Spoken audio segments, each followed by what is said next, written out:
Well, let's move on to developments in two investigations of two ongoing Trump-era, actually, trials. That would be, the first one I want to talk about is Steve Bannon, the trial of Steve Bannon. The DOJ recommended 6 months in prison for Steve Bannon and a $200,000 fine over contempt. He did not respond to subpoenas from the January 6th Select Committee.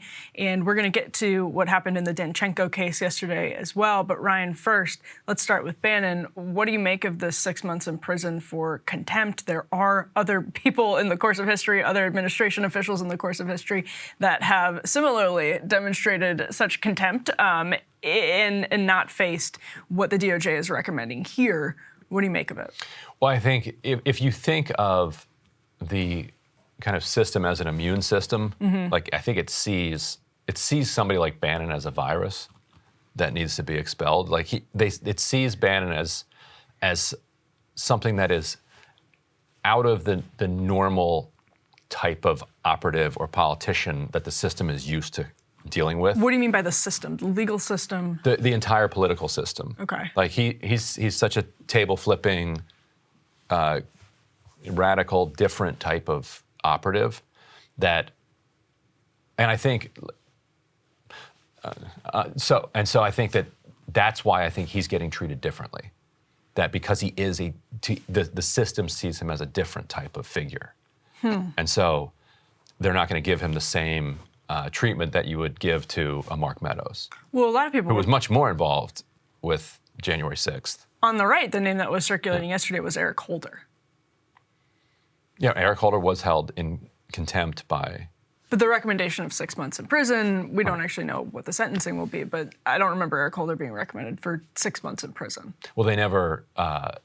he was never convicted of anything in a court of law. Right. But like he just got a vote. But why would the system? This is what I'm saying. Like in the entire political system, there was not the same thirst to take Eric Holder literally to court and hold him in contempt of Congress. And well, yeah, I mean, right. Bannon is. I think Bannon is different than almost everybody, but he's wildly different than somebody like Eric Holder. He was so much who goes powerful. from like a law firm to an attorney general, back to a law firm. Like that, the system's like, all right, we get that. This is what we're built to deal with. Right? And Republicans are mad at him over Fast and Furious, and so they can hold a floor vote that holds him in contempt for not doing whatever they wanted to do. But if they really felt like he belonged in prison, they have to go to court.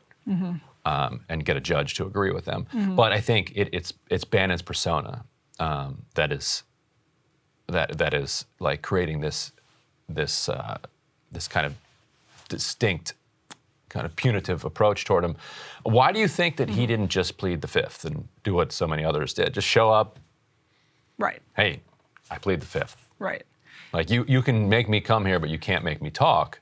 Like, what about the show, the Defiance, did he need to kind of broadcast to his people? Yeah, I think you're hitting on what it is. It's making a point, and I think there's some. I think Steve Bannon is clever enough to know that there's value in martyrdom from his like media perspective, and that's probably the argument he would make. It's that, we're making this point that people are really being sort of sucked into the system, and the system is treating different people differently. And a lot of the conversation on the right now is about some legitimately, like, whatever you think of January 6th, we talk about it all the time, there are some highly questionable treatments of people who were involved in January 6th. There are some highly questionable treatments of people who have been arrested by the FBI for squabbles in front of abortion clinics, and this is all coming together in a way that the right sees as targeting. And so in that broader context, I think you can see that Steve Bannon probably understands there's value in pushing on this button or pulling at this thread and being the person in the center of that. So I don't know the argument that he would make. That would be my assumption as somebody kind of on the right, figuring out where he's coming from there. And it's only 6 months. Yeah. And, minimum security. Yeah. Like, and if you come out of it as like the leading martyr, I guess there's some. That's better than I guess bending the knee and pleading the Fifth. Yeah. And looking like a cuck, which is the worst thing. It's like isn't that the worst thing on the right? Right. I mean, maybe on the in the alt-right. I love learning all these. I can't believe you just said cuck. I mean, I love learning all these terms from the like engagement with the right on this show. Yeah. Do people teach you the word cuck on the internet? Yeah. Yeah. Okay. What part of the internet are you on? Twitter. Yeah. With right wingers. Yeah. Sounds like maybe you've been on Kanye West's Parler. Parler had a little VIP screw up yesterday, which was very funny. Anyway, anything else on Bannon? No, not on Bannon, but moving to Igor Denchenko, his case. We have deliberations ongoing today. The jury is deliberating about false statements charges. So charges brought on this question of false statements that were brought by special counsel John Durham, who was appointed by. Was it Bill Barr? I think it was Bill Barr under Donald Trump to look into how the FBI mishandled actually the Crossfire Hurricane Russia collusion investigation. Now, one thing I want to actually focus on here is Margot Cleveland in The Federalist has a piece up right now where she says this conclusion, or an important conclusion to pay attention to, is that the criminal case against Denchenko confirmed that Crossfire Hurricane was never properly predicated and that instead politics prompted the targeting of Donald Trump's presidential campaign. This is why we combined the story with the Bannon story, because there's some similarities. And Margot says that conclusion follows from two facts. First, after Denchenko allegedly told a colleague he knew people who would buy classified information, the FBI did not launch a full investigation into the Russian until obtaining corroborating evidence. And then second, the FBI refused to open an investigation into the Clinton-connected Charles Dolan, as some members of Special Counsel Robert Mueller's team believed appropriate. So you have all of the convoluted nature of the Russia collusion hoax baked into the Denchenko story. It's extremely layered, and I think that's why a lot of these stories actually don't get much play in legacy media. I mean, I think, of course, there's a huge amount of bias and activism at play as well. At the same time, they're really difficult to talk about because there's so many different layers, so many different people and all of that stuff going on.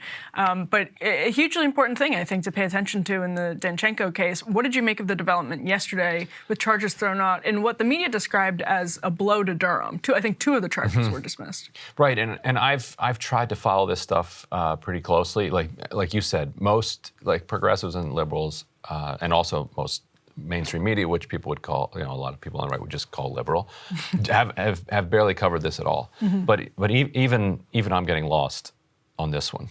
It does seem like on a surface level another blow to Durham that he are we going? What has been the response from the right? Because the last time he face planted on one of these, it was like, wow, it's a jury. You can't, you got a bunch of woke libs on your jury, and they're gonna side against DC jury. Yeah. Well, he knows what Virginia jury. He knows what city he's bringing these cases in. Is that been the response, or what?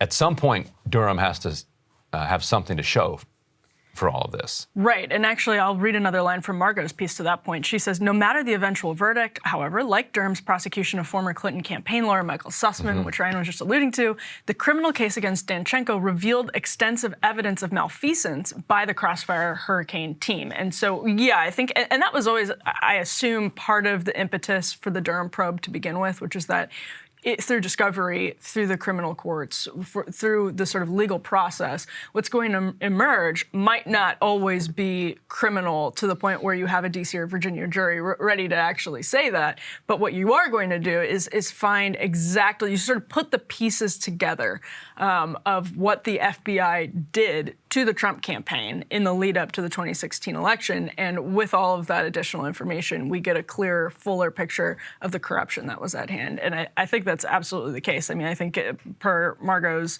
point, there was that, as revealed last week, she writes, the FBI refused to open that investigation into Charles Dolan. So that's something that came out over the course of the Denchenko trial and is valuable to kind of understanding exactly what the FBI did and didn't do as it pertained to the legitimacy of the Crossfire Hurricane investigation. Cable news is ripping us apart, dividing the country, making it impossible to function as a society, and making it impossible to know just what is true and what is false. But the good news is they are failing and they know it.